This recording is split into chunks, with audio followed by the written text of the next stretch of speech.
Hi, everyone, and welcome to Lurking for Legends, a live video cast where we do live reads with amazingly talented authors of all genres. I'm Christie Stratus, historical suspense and historical fantasy author, and my awesome co-hosts are epic fantasy author Richard H.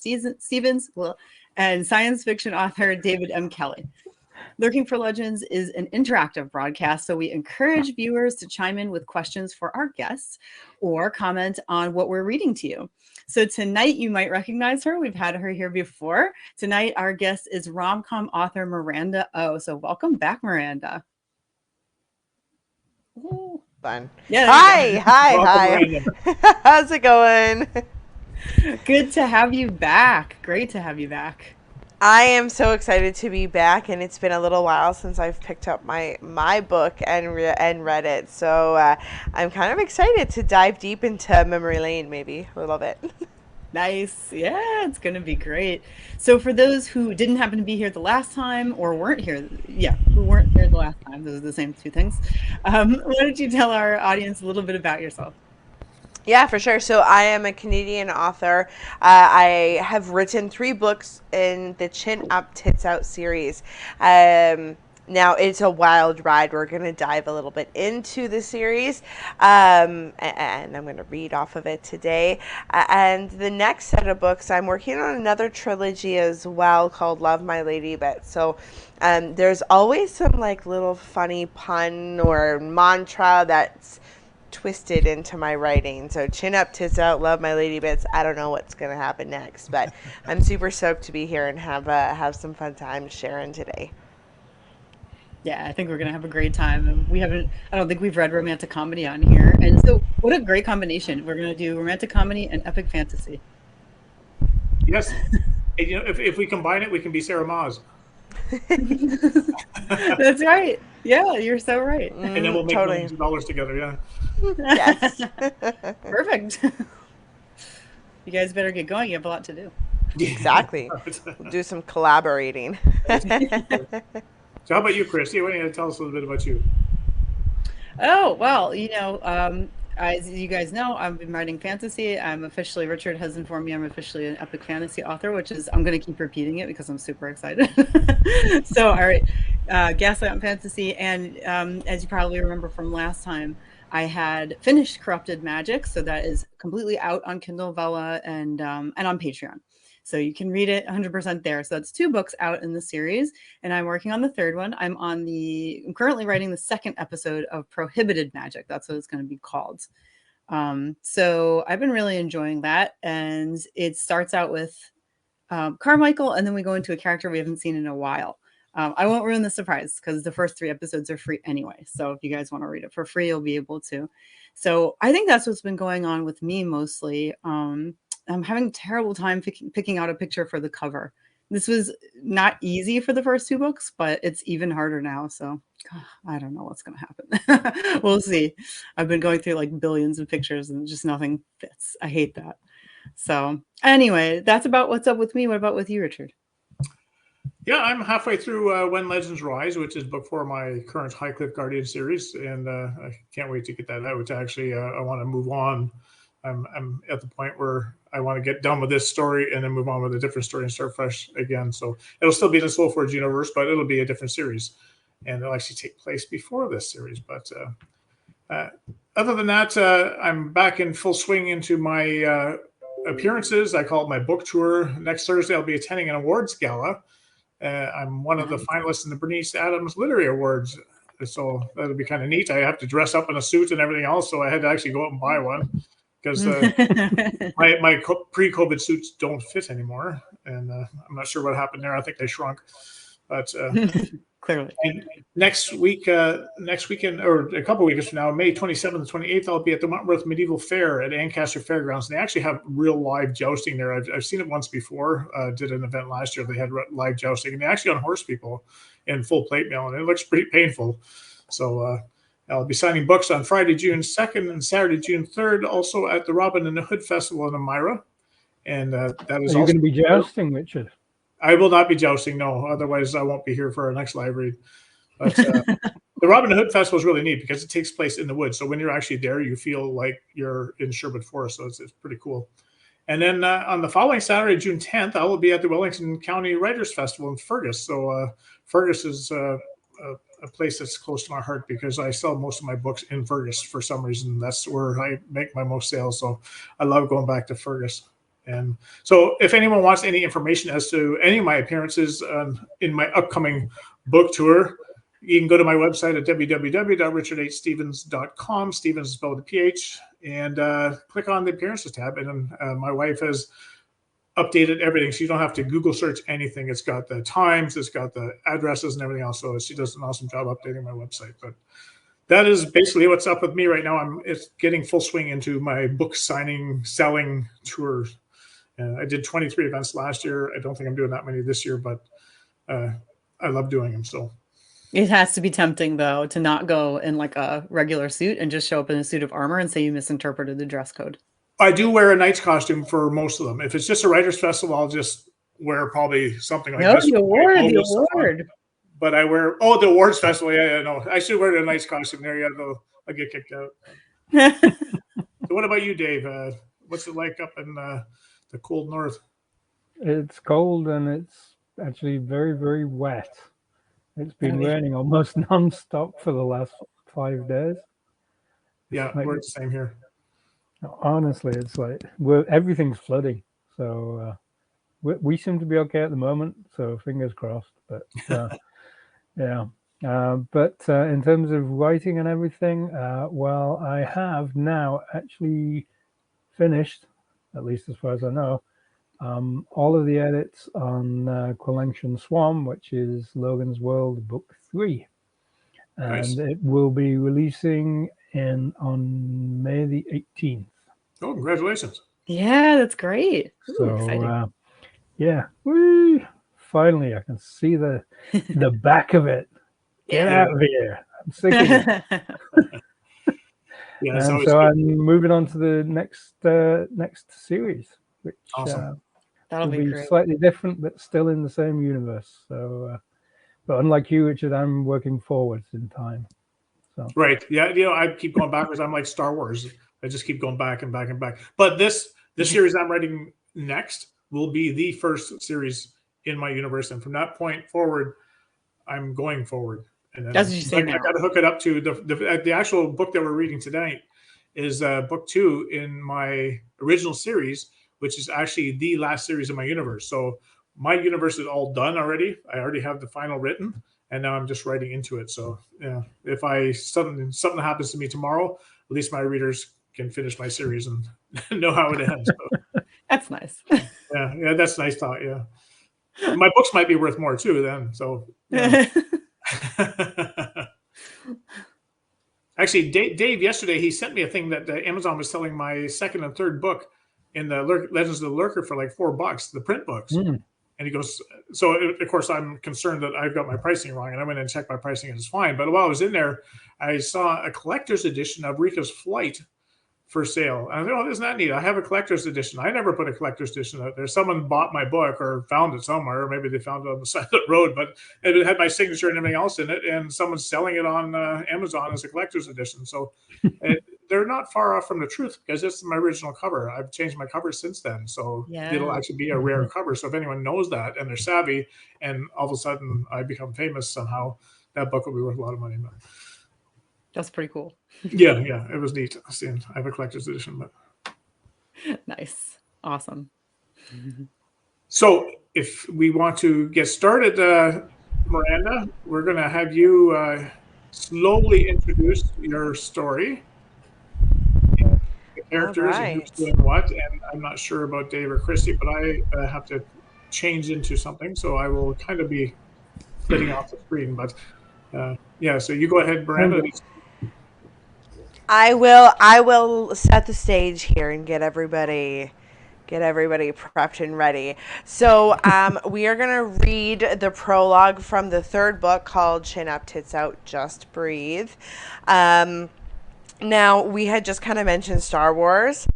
So there's something that I did with the prologues. Each of the prologue for Chin Up, Tits Out, the first 2 books or actually for the first 3 books, are all set in the future, years before book 1 and 2 even, or sorry, years before book 3 even takes place. So it's kind of all backwards. That this third prologue wraps up the story that is kind of set in the future, and it kind of preps you for this wild ride that book 3 is. So a little bit more background. Now, prologue in book 1, which is called Remember, No Matter What, Chin Up, Tits Out. Hadley, our main character, is getting ready for her first date post a divorce, a separation. And as she's getting ready, she has this massive panic attack. So she takes you through getting ready and getting through this panic attack, breath by breath. Now, book 2, the prologue for book 2, and that book is called When All Else Fails, Chin Up, Tits Out. The readers are taken on that date with Hadley. And as she's working through her nerves and finding extremely entertaining ways to cope and kind of swallow that anxiety, at the end of the date, she gets this confidence up inside of her and asks her date to go home together with her, which now is the prologue for book 3, where it's the morning after the date. And like I said, this is kind of prefacing where book 3 is going to take you. So how we end this little story today, it would be kind of just continuing on that story if you just kept flipping through the pages. So we have 4-ish characters today. I'm going to be the narrator and Hadley, her external dialogue. And Christie, she's going to be Hadley's internal dialogue. So a little bit of background on Hadley. She's mid-20s. She's strong, bubbly, very upbeat, driven woman. She's our main character for all the Chin Up, Tits Out series. And then her internal voice interjects throughout the story. And she is sassy and theatrical, and kind of snaps back, or is, super pouty. It's kind of that extreme emotion, that little monkey chatter inside your brain that goes off.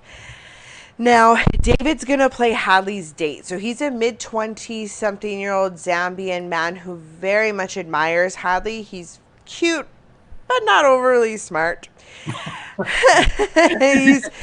he's just like really, really loves being in this moment with Hadley, and that's kind of the depth of his character in this moment.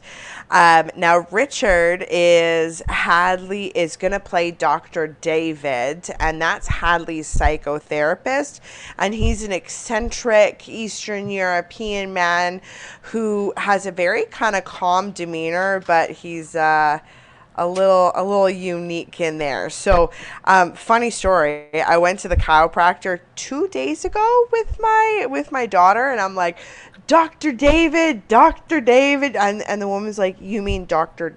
Derek? I was like, why am I calling this guy Dr. David? And then it hit me, I'm like, so I wrote a book and then the therapist in the book, his name is Dr. David, so that's why. She's like, I don't care, go into the room. I'm like, happy Monday. Accidents happen. The perils of being creative. I was preparing, and so it kind of stuck in my head. Richard, I love the glam. It's perfect. Fantastic. Okay, so that's kind of the background, and we set the stage. Are we ready to get going? Is this where we're at? Oh my God, I'm so excited. Okay, let me get me. Whew. I'm going to be tired after this. All right. I'll shake it out. Okay. I awoke slowly, struggling to become aware of my surroundings. I forced my eyes open and tried focusing on a small, blurry, square-shaped hole in the wall as I lay in bed. I blinked a couple more times, trying to get my eyes clear to the haze and the blurriness that refused to subside. As I worked to gain visual focus, a sharp pain stabbed my right temple, causing me to squeeze my eyes shut again. Take a deep breath, Hadley. I inhaled deeply until my lungs were filled to capacity. The way they teach you in yoga class. And on my exhale, I opened my eyes once again to the hole, and that pain in my right temple refusing to subside. This time, the pain made my stomach spiral as the bile crawled up my throat. Afraid of throwing up in bed, I shot up into the sitting position. Holy crap, Hadley. What have you done? My head felt like someone with a jackhammer on my temple, and my stomach was turning, and once again I tried to lock my gaze into that hole. I tried to focus, but this migraine had taken away my clear vision again. I reached to the wall to make sure it was real, feeling the hole with the tips of my fingers. I forced myself to focus. It was square-ish in shape. OMG. It was a hole from a stiletto heel, but not mine. I looked down to my left and I saw this sleek, muscled, naked body passed out next to me. Whew. The stark contrast of my pasty white skin next to all this black muscle jolted me back into reality. Well, I guess I could cross that off my to-do list. My therapist keeps telling me that at some point I would be intimate with another man. I didn't think it would ever happen, at least not like this, as the thought of being intimate with someone other than my husband was still raw and hurt to actually think about. Actually, come to think of it, what did I expect? Prince Charming on a strapping stallion carrying me off to a bed full of rose petals, romance, and chocolate-covered strawberries with champagne? I used to believe in fairy tales. WTF, guess I'm going to have to look to Disney for other wisdom. How on earth did I ever get into such a horrible place in my life? The pain in my head was agonizing. Imagine an ice pick slowly slicing deep into your temple, and then, as a sick joke, it being pulled back out, then pushed back in, and over again. The pain was stifling and made it very hard to breathe. All I wanted to do was climb over this unconscious body, find a bathroom, and vomit without humiliating myself any further. I struggled to maneuver and find a way to get up, attempting to gently step over all the sleek muscle of my date from the night before. He slid his leg out to the side just as I made my tentative step over him, and I successfully planted my foot on his junk. Yep, his junk. As if this couldn't get any more awkward. Seriously, you just had to move. I land right on it, the one place I shouldn't step. Honestly, I think this is the cosmic universe's way of punishing me. Hadley, get your act together. My date jumped up, had howling pain, and all that muscle, he screamed like a girl. Go figure! It was high-pitched and painful to my ears, especially to my poor sensitive head. I couldn't really do much but hop down, gag once or twice, then full-on dry heave as I ran out of the room, hoping to find a bathroom nearby. Seriously, they never talk about stuff like this in fairy tales. Well, that wasn't remotely graceful. I'm sure I will think this is hilarious at some point in my life, just not now. Once I finished hurling my guts out, I rinsed my mouth and ran my fingers through last night's hairstyle in an attempt to make myself look less psychotic, as if that was even possible. With my head still aching, I look up at myself in the mirror. CUTO, chin ups, tits out. Hadley, just go in, collect your shit, and find a way out of here. ASAP. Be kind, smile, and find an excuse to GTFO. Get the fuck out. I cleaned up the bathroom a bit, took a deep breath to help compose myself, and walked back to the room with a newfound grace that sure as hell wasn't there a couple of minutes ago. And there he was, with all his muscles, bright-eyed, big smile, a genuinely kind human. He looked completely oblivious to my inner struggle. Which I managed to keep on the DL the entire time. Self-high five moment. This was a bittersweet moment. It was an amazing feeling to see him look at me like he truly cared and was happy to see me, despite the junk incident 5 minutes prior.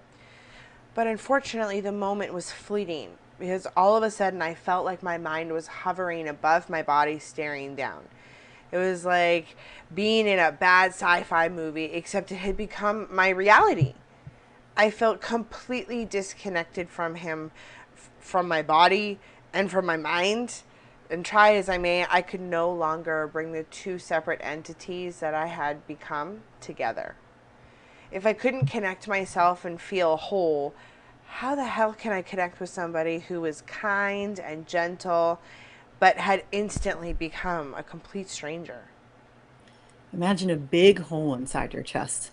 No feelings, just a vast empty hole devoid of emotion, like seeing the world with no color, taste, or smell. Everything you thought you knew, it ceases to exist the way you remember it. You don't know why, but somehow you no longer belong anywhere. Hey, sorry about earlier. You know those morning peas. Sometimes you just gotta wake up and you just need to go. I giggled shamelessly, trying not to blush too much, praying to all higher powers that he didn't hear my retching and mini meltdown in the bathroom. No biggie, it happens. We just moved at the wrong time. I do know how you can make it up to me, though. He said, biting his bottom lip and reaching for my hips while still in bed.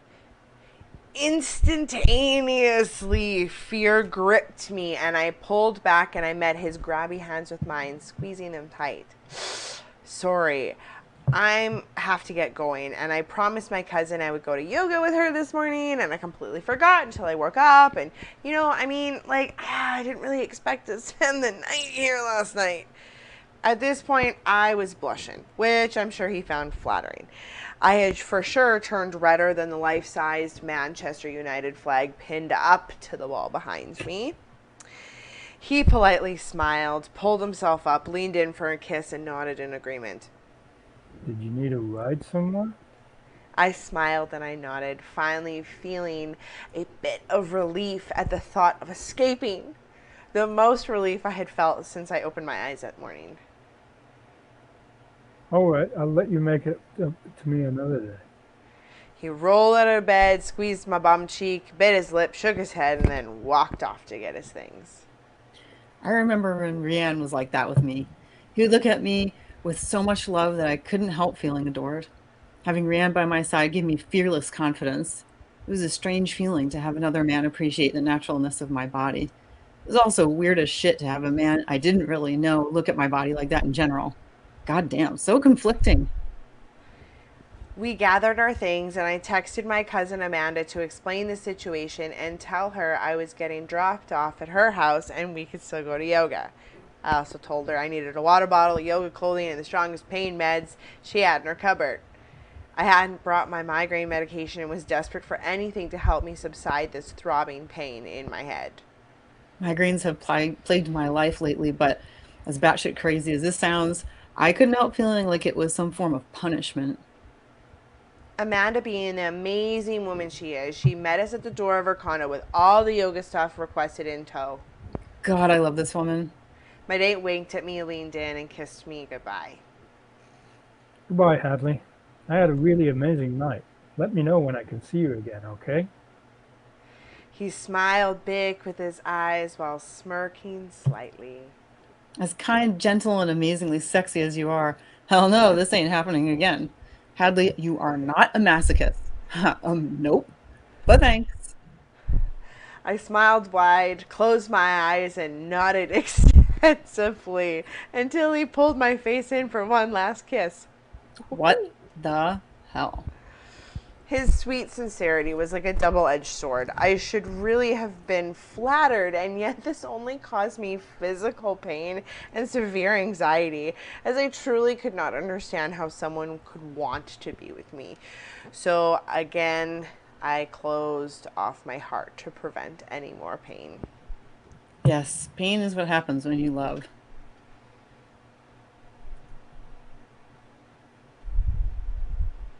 Richard, you're muted.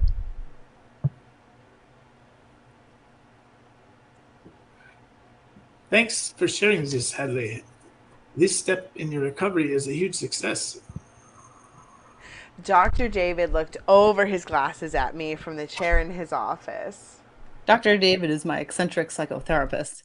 I've been seeing him for about a month, and I just confessed, or at least that's what it felt like, to him about my first date and one night stand after Rianne left. Oh my good God, I am kind of tripping out right now. Here comes the migraine pain.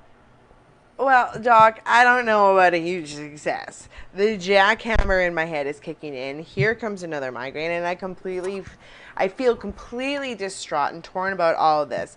I don't see how this is good at all, I squeaked out while a tear rolled down my cheek. Oh, girl, please don't cry. Crying makes the head pain worse. Don't cry, don't cry, don't cry. Hedley, during our last couple of sessions, you told me about Rianne and how you two met. You explained to me the immigration issues and your long distance relationship. You shared with me your struggles and your journey as a loving wife who morphed into the caregiver of a cancer patient, your mentally ill husband who suffered from addiction. Now, I want you to share with me what led you to this date. You are learning to trust yourself again and open up to other people, new people. As I said, new people and new experiences create new memories.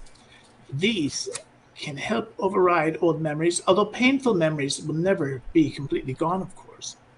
But do you see where I'm going with this? He calmly said with his heavy European accent with a side smirk. So you mean you want me to tell you what happened after my husband left? My eyes widened and filled with tears. Dr. David looked into my eyes and nodded. I had to break his stare as it pierced through my soul and crushed my heart. Ryan had left. He was gone, and I had slept with someone new. The only thing I could feel was raw emptiness. Like all that was good in my life no longer existed. And I finally succeeded in stamping it all out. Hell, it was like I no longer existed.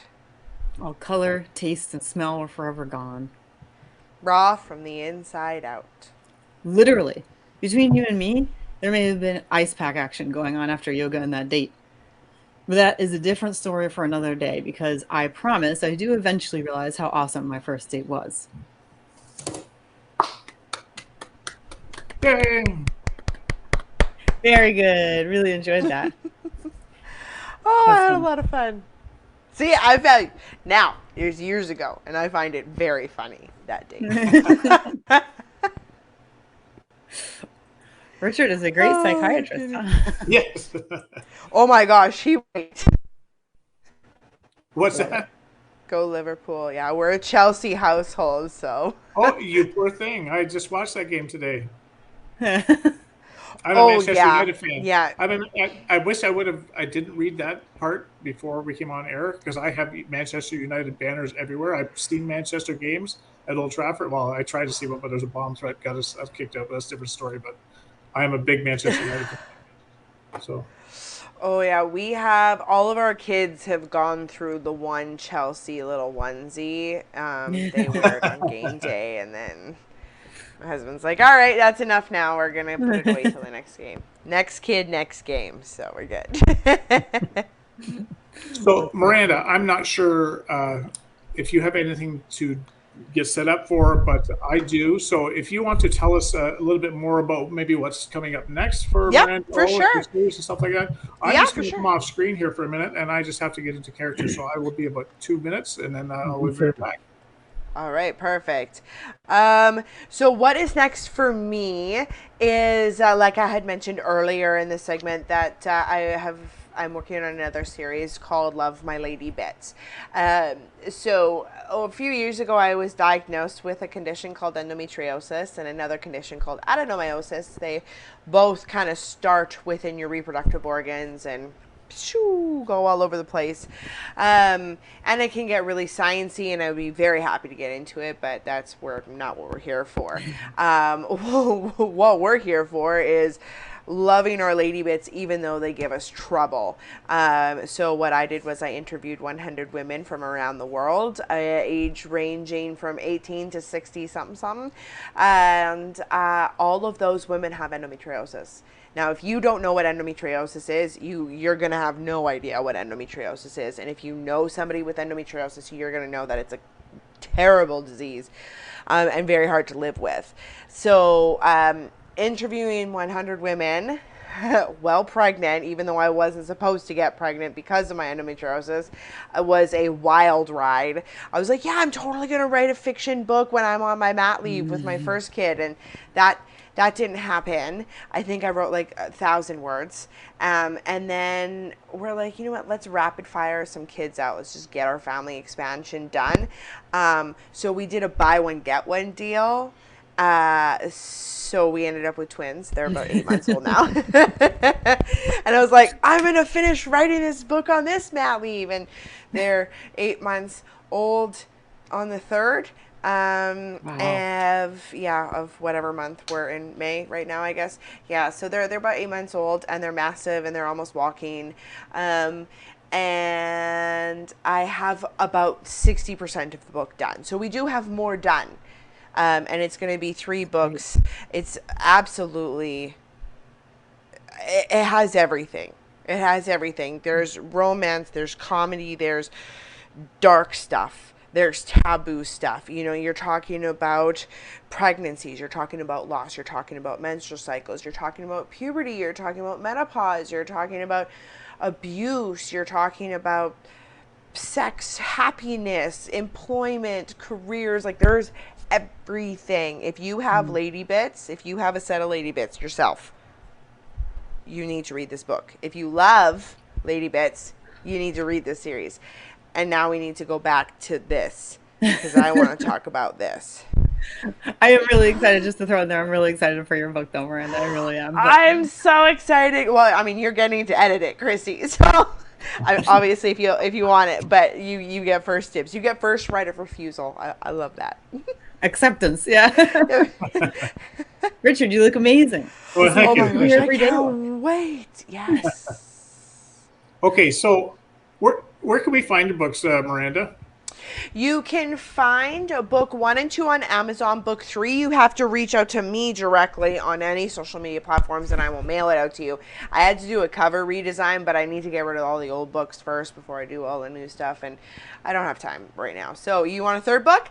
I will mail you a 3rd book. Just pay for shipping. And how they get a hold of you? What's the address to get a hold of you? You can, the little thingamabobber right there, you can find me right there. Perfect. And then we can talk about it. Yeah. Awesome. Perfect. Okay, so I'm going to introduce what we're going to read from my book. This is actually the 2nd book in my Soulforge saga. Oh, nice. Oh my goodness. I love the eyes. But is it whipped cream around your mouth? I think he's doing the cucumber manicure facial. So that's awesome, Dave, because if anyone is familiar with Elhina, who David is, he's a 150-year-old man who has no color in his eyes whatsoever. So other than his pupil, obviously, but so he's got milky white eyes, and that's awesome. So we're doing an excerpt from Wizard of the North. That's book 2 in the Soulforge saga. That was my original series. Soulforge was the book that I was in my head for 35 years, and I never knew what I was going to do with Wizard of the North until my cover artist actually put a staff in Elhina's hand on the cover, which is never supposed to happen. But that opened up all book 2 for me, and I knew exactly where Wizard of the North was going. So today, Christie is going to play Sidira, who's a fun-loving Helen Boots archer who wears her heart on her sleeve. She's not afraid to speak her mind, and she's an archer with a Splendor Catacombs Guard. Miranda is playing Lorena. She's similar to Sidira, but a little more reserved. She's also an archer with the Splendor Catacombs Guard. And then we have Dave, who is Elhina. He's a senior messenger for the Chamber of the Wise. He's a wizened old man. So it's funny how your character changes, Dave, because you weren't very smart in the last excerpt we had, but you're a wizened old man who speaks without using contractions. And that's very hard to do when you're writing a book and editing it. I had to write everything he said without contractions, and I still find the odd one every now and then I got to edit out, even now after they've been published for 4 years. But so he is a contraction. What's that? What's a contraction? That's when you're pregnant and you're just no. That's So Elhina's like a grandfather figure to Sidira and Lorena. And I am Omar, the half-giant, and I'm also the narrator. So Omar is the half-giant, and he's the helmsman on the ocean-going vessel Gerrymander, but he's now with these 2 archers.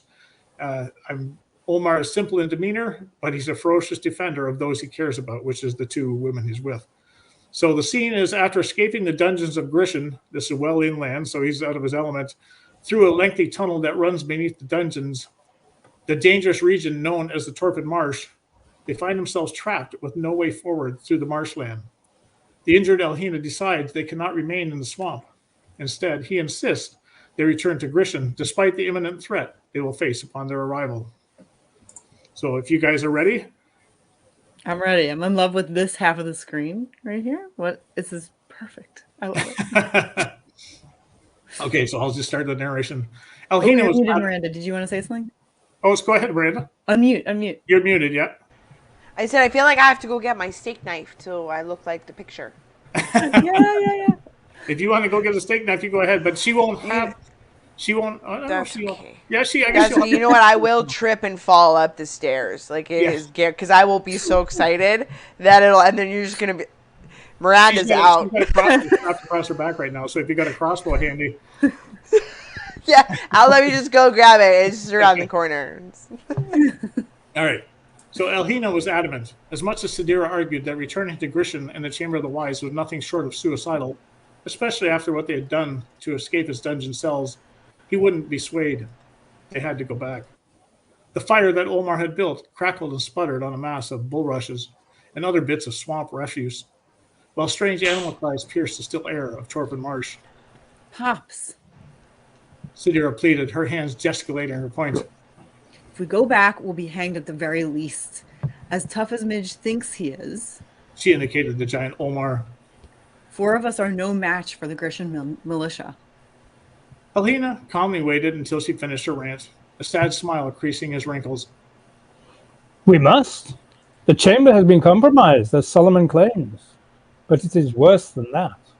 One of Helidon's demons has control of the chamber master, and probably most of the council as well. Vice Chamber Mistress grows of a certainty, but I assure there are others. Sidira wanted to protest, but her argument suddenly lacked conviction. And believe me when I say a creature controls the chamber. I was interrogated by it at length. I shudder to think what I divulged. Lorena chimed in. No offense, Pops, but you're just a messenger. How bad can your secrets be? Elhina regarded the brunette with his white eyes. Don't be hasty in your judgment of what you know not. Unless you follow in a person's path, you have no idea what mysteries they have. That sounds like something a wizard would say. Whatever you told them doesn't change the fact that returning to Grishin is the last thing we should do. Elhina afforded her a patient smile. Perhaps not, but what I learned while in the demon's clutches has left us little choice. Its intentions are troubling beyond belief. Lorena waited for him to continue, but he said no more. She turned her glare on Sidira. I could slap him when he does this. Sidira nodded and sat down beside Elhina, shifting her hips so that she could snuggle up to him, and placed a hand on his outstretched leg. What is it, Pops? What could be so bad that we need to risk our lives by returning to the chamber? Elhina glanced at her hand, then into her eyes. According to the High Bishop, what's left of the royal forces will arrive any day now. That's a good thing, no? King Malcolm will see the wrong in the chamber. Quite the contrary. I fear we may already be too late. Elhina cautioned, but offered no more. Sidira squeezed his bony thigh through his robes. Too late? For what? To save the king. And a bit of narration comes in here. So they flee back through the long tunnel beneath the Torpid Marsh. The giant Omar, myself, having to carry the recently injured old messenger Elhina through the cramped passageway toward the distant steps leading up to the underground warrens of Grishin and the Chamber of the Wise. Sidira stood at the bottom of the long stairwell, impatiently waiting for the others to catch up. Elhina insisted that he be allowed to walk the last league on his own, and the pace had suffered as a result. But Lorena pointed out that if they wanted to have any chance of rescuing the king, they all needed to be as rested as possible. To expect Omar to carry the old messenger all the way back to Grishin and then fight like there was no tomorrow was too much to ask of even the giant.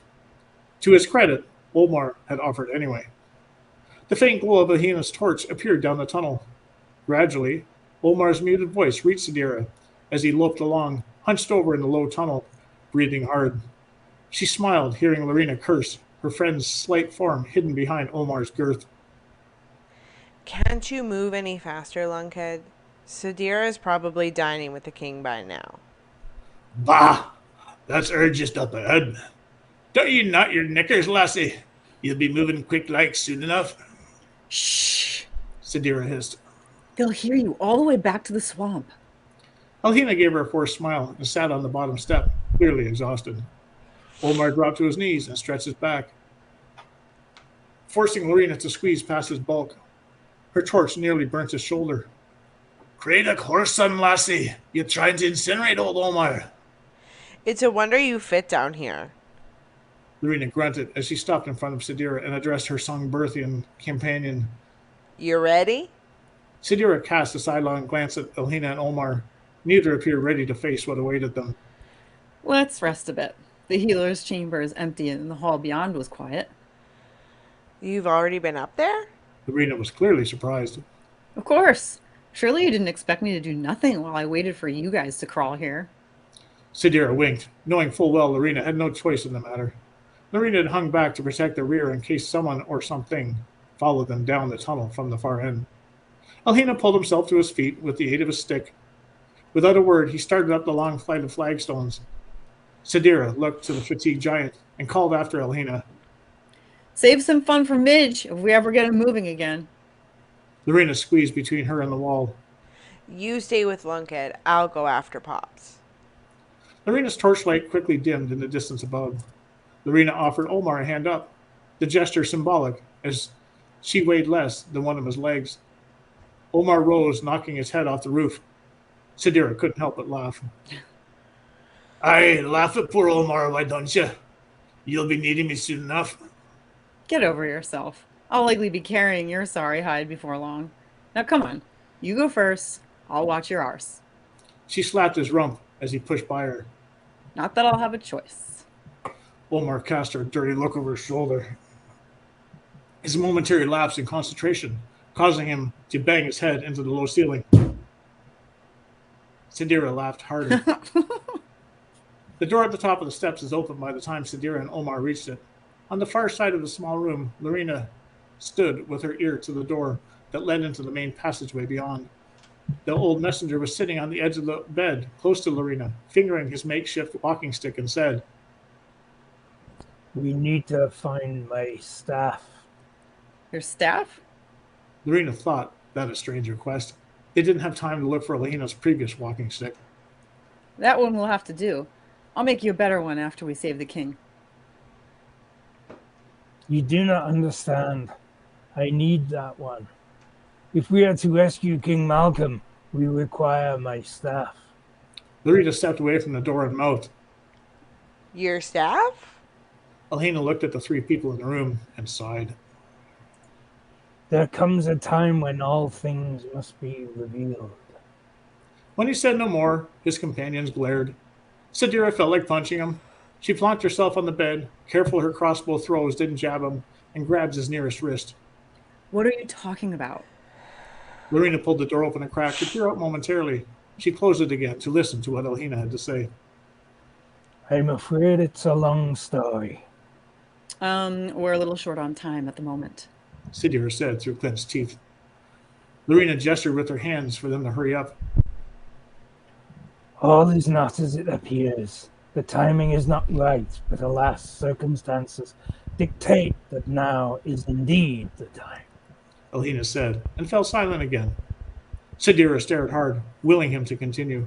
When he didn't, she shot a quick glance at Lorena, who rolled her eyes. Sadira grabbed Alhina by the shoulders, turning him to look at her and shaking him harder than she meant to. For the love of all that's left in this world, Gramps, we don't have time for your riddles. Just tell us. You sound like a wizard. Alhina's soft voice answered for her. Yes, exactly. You sound like... Sadira's storm gray eyes grew wide, comprehension settling in. She realized she still grasped his shoulders, and not lightly, but couldn't help herself. Her next words were awestruck. You are a wizard. Alhina nodded. Not just any wizard, the Wizard of the North. Olmar could be heard muttering in wonder from just inside the back door. Well, I'll be the whelp of a tart. Pops is a wizard. Sidira dropped her hands and tilted her head, clearly thrown by Alhina's revelation. Her mind flashed back to their time together during the quest to the Underrealm. His admission didn't make sense. If he was a wizard, how come he hadn't used his power when they were fighting for their lives? She thought of the cataclysmic transition at the portal, of the sailors who had disappeared beyond the mist at Debacle Lurch, the confrontation between the Boyle and Thetis. And what about Thetis herself?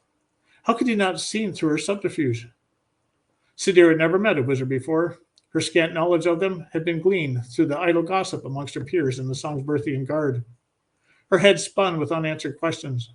Why hadn't Helena intervened when the Boyle wizard Mentliot had attacked Slurian within their cliffside home?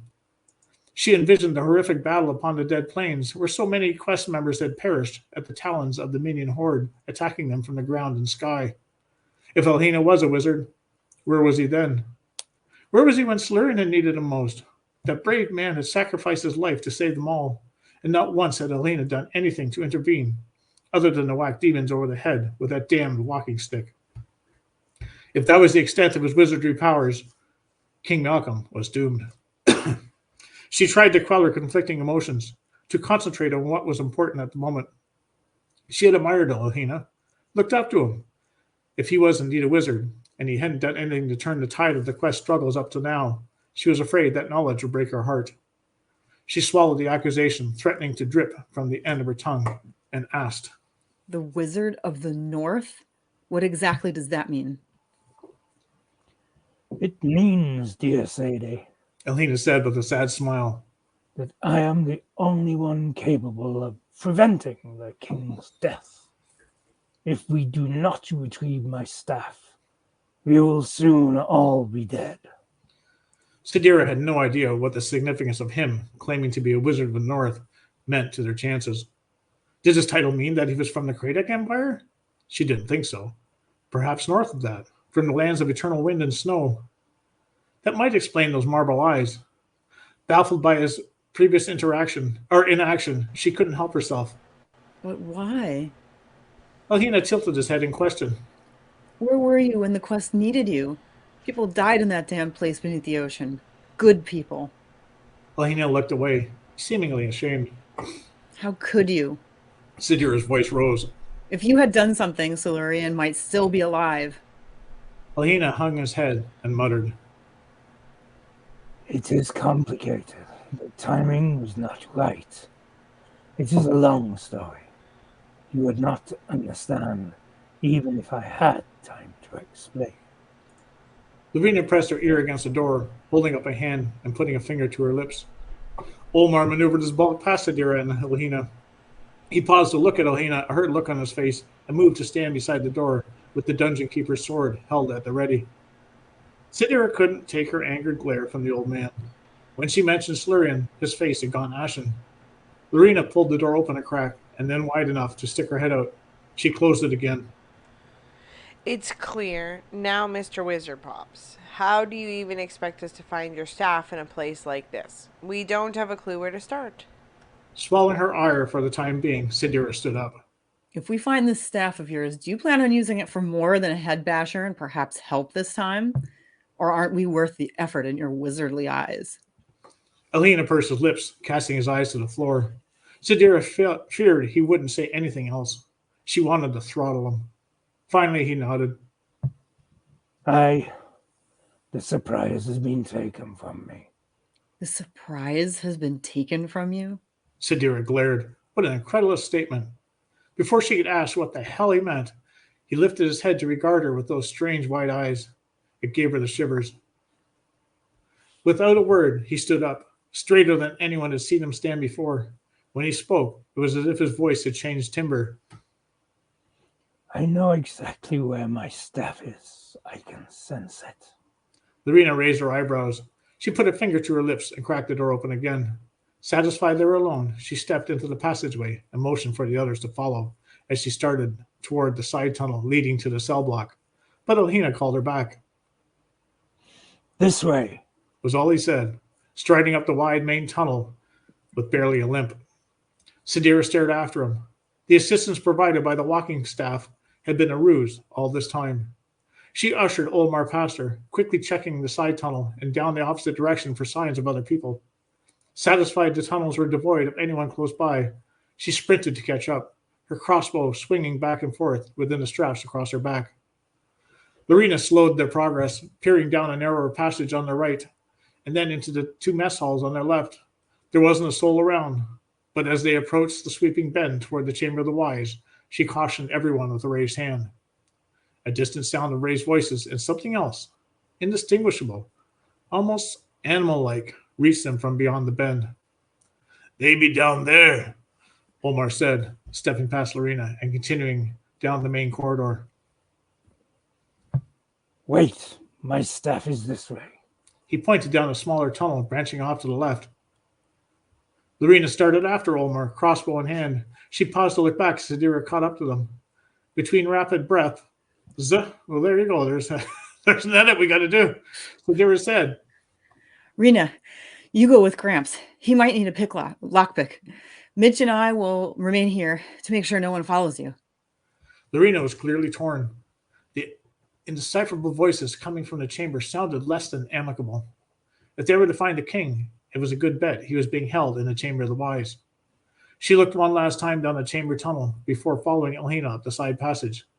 Sadira reached over her shoulder, wriggling the crossbow from its holders, ensuring the quiver containing a dozen bolts was accessible.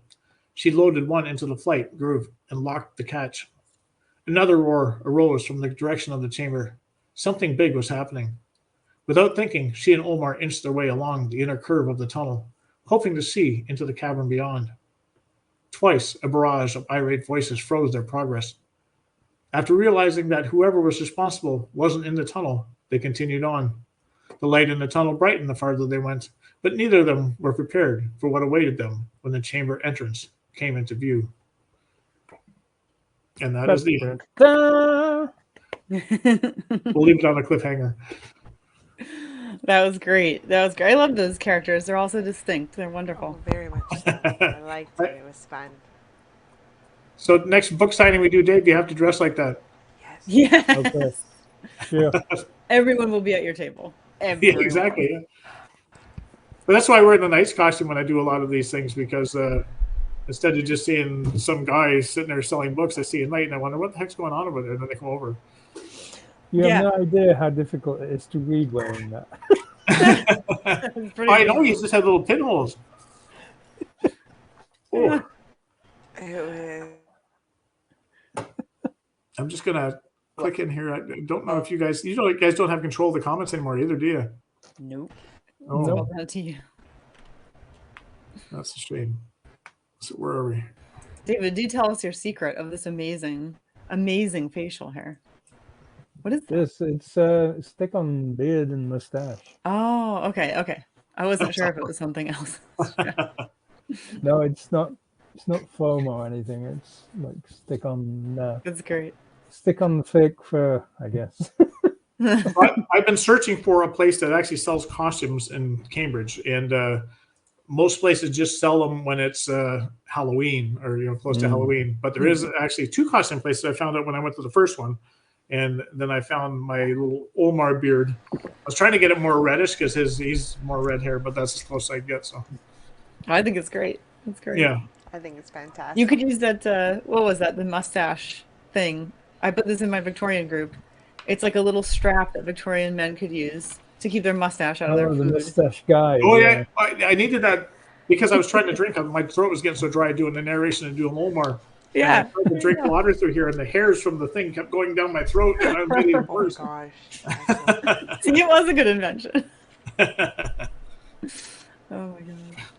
So anyway, that was a reading from Wizard of the North, and all my books can be found on Amazon. I'm exclusive to Amazon, so I do Kindle Unlimited because of series. I make more money that way. I tried to go wide last year, and because we're not marketing geniuses that way, we didn't have much success going wide. So we went back into Kindle Unlimited. Now I'm trying to regain the readership I had when I was in there originally. So Ugh, such a pain. Yeah, well, I read before I went out of Kindle Unlimited that it's a bad thing to do is to leave and then try and come back because you will lose readers, and it's so true. And so now I'm just trying to get my page reads back up to where they were.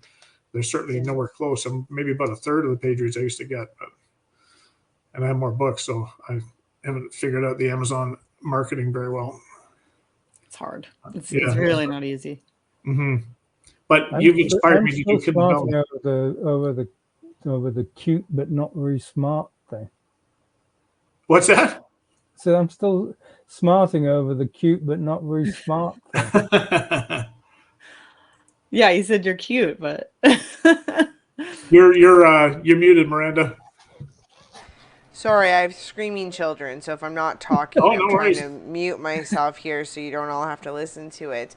I've got Dave and Christie, so I was saying that, you know, we all have our talents. Some of us are just really good looking, and then that's the extent of the talent. And some of us are super smart, and some of us land somewhere between. I like to think I'm a little bit of both. I haven't found my talent yet then. Oh, goodness gracious. But anyway, thank you for joining us today, Miranda. It was a lot of fun. I had such a blast. It was such a great time with you guys. Thank you so much for inviting me. That was really fun. You're most welcome. It's nice to get you back on here. Oh, always. And before we leave, I just want to introduce our next guest. So on Tuesday, June 13th, we're trying to do them on the second Tuesday of every month, but sometimes it turns into the first Tuesday for scheduling purposes for one of the co-hosts here. So we're aiming for the second Tuesday, but the odd time we'll do the first Tuesday as well. But I think right now we're queued up for June 13th, and we're going to have Karen Eisenbree, and she writes hard sci-fi / RomCom. And I'm not sure how the two mix. So, Dave, maybe that's a genre you need to look into. I think she actually writes two different genres, but that's the way she sent it to me. Hard sci-fi, rom-com. I go, Joe Ballin, rom-com. How about that's right. Joe Ballin. There's no reason you can't write hard sci-fi rom-coms. I mean, it just seems like an odd thing to me when I read that. Yeah, the hard sci-fi just means that you're using real science kind of thing. So there's no reason why you couldn't have a romantic comedy element to that. Well, maybe she does that. I'm just assuming that those are two different genres that she writes, and you could be right. She might just write a hard sci-fi rom-com, which would be very interesting. I mean, like with my characters, like Joe and Dolly, I mean, there's quite a bit of sort of like somewhat romantic comedy between them. Yeah, there definitely is. Yeah, there is. And mine are kind of classed somewhat as hard sci-fi, depending how you define it exactly. But you know, science fiction is a setting. It's not a type of story. It can be anything. And who is our reader? Our other reader's going to be Christie, is it not? I think it's me. Yeah, I think it's me. Sorry, I meant to look into that as well. So we did Dave last reading, so it'll be Christie on Tuesday, June 13th. So we'll be looking forward to reading something else from Christie. Exciting. Yeah, it'll probably be from Prohibited Magic. By then I'll have a lot more episodes under my belt. So I will definitely typecast David, as I always do. It's tradition. It must be done. Well, it was funny because you two are always typecast as some kind of partnership. You get some kind of romantic, or husband and wife, or some kind of partner. And so when Miranda sent it, she'd done that as well. And then I'm looking at it, and the last character that I played, his name was actually Dave. And I'm thinking, oh, that'd be awesome. Dave's playing Dave, but I was Dave. So yeah, it was just meant. It was even better for me today because I had two lovely ladies. So I mean, I was like really swimming in cream today. So that's awesome. So thank you, everyone who joined us, and everyone who will see this post production. We appreciate you all coming in here, and we will send you some stuff in the next couple of days, Miranda, so you can share it around as well. And we invite everybody to comment on the show and what they liked, and we will look forward to talking to everybody on Tuesday, June 13th, as we entertain Karen Eisenbree and an excerpt from Christie Stratos. So thank you again, everybody, for joining us. Thank you, Miranda, for being an awesome guest. Thank you for having me. I had a great time. It was a great Tuesday. And we have another comment here. Fun show as always. Thank you. So, and Thanks, that Hillary. thank you is especially for you, Miranda, for making this show great. So, Thank until we you. meet again, everybody, take good care. Bye. Thanks, everyone.